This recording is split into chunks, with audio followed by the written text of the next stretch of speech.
તું છે ને હવે પરીક્ષા આપવા જઈ રહ્યો છે તો પરીક્ષામાં ચિત રાખજે. કાલ રાતની આઈપીએલ નથી જોઈ ને તો એનું રિકેપ જોવામાં કયો પ્રશ્ન ને કયો જવાબ ના લખી દેતો.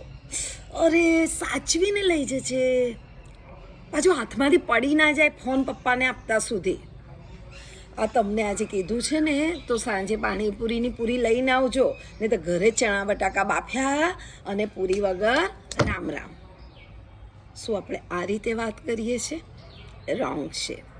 આપણે કે બેટા તને ખૂબ સુંદર આવડે છે અને તું આજે પરીક્ષામાં તારું બેસ્ટ પરફોર્મન્સ આપીશ અને ખૂબ સુંદર પેપર આપીને આપીશ ને પછી આપણે બંને સાથે મળીને બપોરે આઈપીએલના હાઇલાઇટ્સ જોઈશું. હો,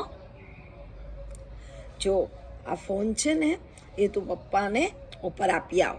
મને ખબર જ છે તો ખૂબ જ સરસ રીતે સાચવીને દાદરો ચડીને ઉપર એને ફોન પપ્પાના હાથમાં આપીને આવીશ.